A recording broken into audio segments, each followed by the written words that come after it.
Malamnya, si Kohaku langsung beraksi secara diam-diam ke tempat harta karun atau kapsul luar angkasa Soyuz. Dia pun langsung menyingkirkan akar-akar di sana. Yang akhirnya, dia menemukan tanah yang menutupi si kapsul. Ya udah, dia coba deh tuh buka tanahnya. Tapi di dalam tanah itu malah ada benda yang menutupi si kapsulnya lagi. Ternyata benda itu adalah bola beton. Alasan si kapsul ditutupi beton adalah karena beton ini sangat efektif untuk melindungi atau menyimpan suatu benda dalam waktu yang sangat lama. Kohaku pun mulai ingat, ternyata dia dulu juga pernah ngancurin batu beton itu. Tapi sekarang berbeda, si Kohaku harus bisa hancurin beton ini tanpa mengeluarkan suara. Jika bersuara, maka nanti dia akan ketahuan sama penjaga di sana. Yah, padahal si Platina itu udah ada di depan mata. Terpaksa deh Kohaku harus mundur dulu dari sana dan mikirin cara ngancurinnya nanti. Di sisi lain, si Senku udah menduga kapsul itu pasti diselimuti oleh beton. Jadi dia juga bingung gimana caranya si Kohaku hancurin beton tanpa keluarin suara. Keadaan ini seperti memaksa mereka untuk bisa membuat bom tanpa suara. Yang ternyata alat dengan sebutan bom tanpa suara tuh emang ada di dunia nyata dan bisa dibikin. Gen pun langsung bingung lagi, gimana caranya kita bikin bom tapi gak ada suaranya gitu kan. Nah, si bom ini ternyata biasanya dipakai untuk hancurin beton di daerah pemukiman. Jadi pemukiman tuh gak terkena dampak apa-apa tuh, karena bomnya tanpa suara dan bukan meledak duar gitu. Jadinya, si Senku akan membuat bom itu menggunakan dua bahan utama, yaitu asam sulfat dan kalsium sulfat anhidrat yang dicampurkan. Hasilnya, mereka akan mendapatkan sebuah plaster. Besoknya, si Senku langsung ngirim bahan-bahan itu ke si Kohaku pakai si tikus mainan. Para penjaga pun merasa aneh dengan bentuk yang gak biasa dari tikus-tikus itu. Kemudian, di sini si Amaryllis dan Ginro berusaha untuk mengalihkan perhatian para penjaga supaya si Kohaku bisa dengan aman nangkep si tikus dan ngambil bahan-bahan kiriman dari Senku. Kohaku pun mulai melakukan apa yang Senku suruh dari earpiece-nya supaya bisa hancurin si beton. Kohaku juga mulai membuat beberapa lubang di beton itu. Meskipun menimbulkan suara, tapi untungnya si Amaryllis dan Ginro berhasil membuat para penjaga untuk tetap memperhatikan mereka. Setelah membuat lubang, dua bahan utama yang ada di dalam tabung itu dimasukkan dan ditekan ke dalam beton supaya tercampur. Setelah itu, ditutup deh menggunakan sebuah ganjalan. Sehingga setelah bahannya tercampur, maka akan tercipta plaster. Nah, nantinya plaster ini akan terus mengembang. Tapi karena lubangnya tertutup dan gak ada ruang untuk mengembang, nantinya si plaster akan meledak dari dalam dengan kekuatan 300 kg per cm persegi katanya. Kuat banget tuh ledakannya. Tapi tenang aja, hal itu gak bakal bersuara. Malamnya, si Kohaku pun ngecek apakah sekarang betonnya udah rapuh gitu kan. Dan ternyata bener aja, si beton dengan mudahnya rapuh karena ledakan si plaster. Dengan begitu, akhirnya mereka telah membuka kunci harta karun peradaban manusia. Kohaku pun mulai membuka beton itu, dan secara tidak sengaja, ada pecahan beton yang jatuh ke dalam dan memecahkan sesuatu. Hal itu membuat para penjaga kaget dan akan memeriksa suara pecahan itu. Kohaku pun kaget dan panik banget, apalagi pas dia tahu kalau yang pecah tadi adalah botol yang dalamnya cuma ada pasir. Dia pun merasa frustasi, kenapa cuma pasir aja yang dia dapetin gitu kan.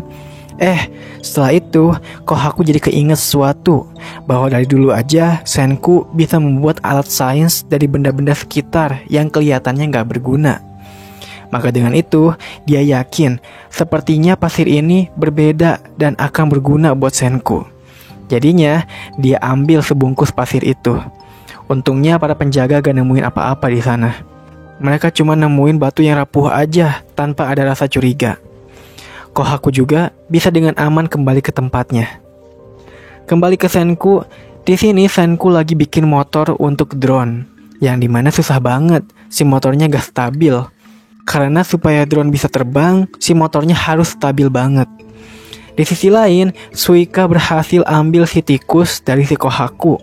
Yang ternyata si Kohaku ngirim sebuah benda. Apalagi kalau bukan pasir yang malam tadi dia temuin. Senku pun menyatakan kalau ini adalah debu emas. Pastinya ayah si Senku dan teman-temannya dulu pernah menyisir sungai buat dapetin debu emas alami ini. Nah, dengan debu emas ini terkadang ada sedikit butiran platinanya. Karena platina tuh langka banget. Kalau mau nyari di sungai juga butuh waktu puluhan tahun biar bisa terkumpul banyak. Senku pun mulai mencari platina yang mungkin masih ada di dalam debu emas itu. Ternyata iya masih ada. Tapi dia juga mulai kaget. Loh, kok banyak banget butiran platinanya? Senku bener-bener gak nyangka dia bisa dapetin banyak kayak gini. Ternyata dari dulu ayah si Senku bernama Byakuya ini dia selalu pergi ke sungai untuk mencari platina. Ini semua dia lakukan demi para ilmuwan di masa depan yang bisa kembali membangun peradaban. Sebenarnya bukan cuma platina, dia juga nyuruh ke keturunannya untuk masukin semua barang yang pernah Byakuya temuin ke dalam kapsul. Selama berpuluh-puluh tahun si Byakuya nyari platina, selama itu juga Senku menghitung detik sejak dia menjadi batu. Pada akhirnya si Byakuya mati di sungai. Yang ternyata platina yang dia kumpulkan udah sangat banyak. Banyak banget ya. Senku pun merasa kasihan dengan si Byakuya yang udah capek-capek ngumpulin platina. Gen pun bilang kalau Senku dan Byakuya itu mirip, sama-sama mau berusaha. Meskipun mirip, Senku dan Byakuya tuh gak punya hubungan darah. Katanya Senku hanyalah anak dari teman baiknya si Byakuya aja. Tapi itu udah gak penting lagi. Dengan dedikasinya si Byakuya selama puluhan tahun inilah, akhirnya mereka bisa dapetin platina.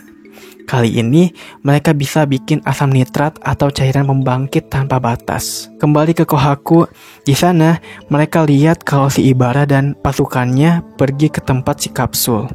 Di sana mereka nemuin serpihan kaca. Sepertinya itu kaca dari botol si debu emas ya yang udah pecah sama si Kohaku waktu itu. Nah, kaca ini katanya mirip seperti di kapal pesiar. Jadinya dengan itu si Ibara curiga kalau ada penyusup nih di kerajaannya. Balik lagi ke Senku, akhirnya Senku berhasil bikin sekumpulan benda sains yang bisa membuat dan meracik asam nitrat tanpa batas berkat adanya platina. Setelah hal yang terjadi sama mereka, bahkan sampai adanya peperangan mendapatkan cairan pembangkit, akhirnya bukan dengan keajaiban, tapi dengan sains yang Senku bikin, mereka kali ini berhasil membuat asam nitrat tanpa batas yang akan membangkitkan semua orang di bumi. Mereka pun berencana akan membangkitkan para anggota kapal dulu, dan setelah itu mereka akan berperang lagi untuk dapatin sinar pembatuan. Dan dengan begitulah cerita pun berakhir. Oke teman-teman, jadi itulah alur cerita dari anime Dr. Stone New World atau Dr. Stone season 3 ya. Wah asli, di season 3 ini benar-benar seru banget. Dari asalnya cuma nyari ladang gandum, minyak, terus aspal, terus pertambangan, GPS, terus motorboat, bahkan kapal pesiar. Sekarang mereka akan perang lagi bersama kerajaan lain. Wah gila sih, keren banget. Anime ini tuh bener-bener pinter banget bisa ngegabungin dua unsur ya. Unsur ilmu pengetahuan dan unsur cerita yang bener-bener saling berkaitan banget. Jadi penasaran ya gimana mereka bakal perangnya. Tapi tenang aja, meskipun udah berakhir, ini baru season 3 part 1-nya kok. Nanti Oktober sekarang ya tahun ini, bakal ada kelanjutannya, yaitu season 3 part 2-nya. Dan insya Allah nanti saya juga bakal ceritain yang part 2 itu. Oke, maka dari itu jangan lupa subscribe biar gak ketinggalan dan tonton berbagai macam alur film yang saya ceritakan di channel ini. Oke, segitu dulu dari saya.